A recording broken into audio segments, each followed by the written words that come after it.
మధ్య అంటూ full devotion అయిపోతున్నాను. ఎంత భక్తి అంటే, మా హస్బెండ్ ఇంక టెంపుల్‌కి వెళ్దాం రా అనగానే నేను సండే పూట అని కూడా చూడకుండా బయలుదేరిపోయాను. నేను స్టార్ట్ అయ్యేటప్పటికి లిటరల్‌గా 10:30 అయింది. ఫుల్ సూర్యుడు చూడండి ఎంత బగ్గుమని అంటున్నాడు. ఇంక నా కళ్ళని కూల్ చేద్దామని కొద్దిగా స్పెక్ట్స్ పెట్టుకున్నాను. అప్పుడు అడిగాను మా హస్బెండ్‌కి ఎక్కడికి వెళ్తున్నామని. మనం బయలుదేరిన ప్లేస్ నుంచి టెంపుల్ దగ్గరికెళ్ళేటప్పటికి 47 కేఎం అన్నారు. ఇంత దూరమా అని షాక్ అయ్యాను.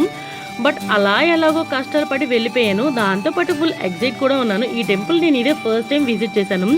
నాకు తెలీదు. సో నేనైతే ఇక్కడ కొబ్బరికాయలు తీసుకోవడానికి వచ్చాను. చాలా కాస్ట్ ఉంది. మీరు మాత్రం ఈ టెంపుల్‌కి వచ్చేటప్పుడు ఇంటి దగ్గర నుంచే పట్టుకొని రండి. ఒక కొబ్బరికాయ, 2 అరటిపళ్ళు, 2 అగరబత్తి 80 రూపీస్ అంటే మీరు బిలీవ్ చేస్తారా? నేనైతే అస్సలు నమ్మలేకపోయాను. మేము టెంపుల్ లోపలికి దర్శనానికి వెళ్ళేటప్పటికి 1:30 అయింది. టెంపుల్ క్లోజ్ చేస్తారేమో టెన్షన్ పడ్డాము. బట్ అలా ఏం లేదు. దర్శనం చాలా అంటే చాలా ప్రశాంతంగా జరిగింది. ఈ టెంపుల్ ఏంటో మీకు ఇప్పటికీ గుర్తుకు రాకపోతే వీడియోని ట్యాగ్ చేస్తాను. మీరు చూసేయండి. Thank you for watching. Bye bye.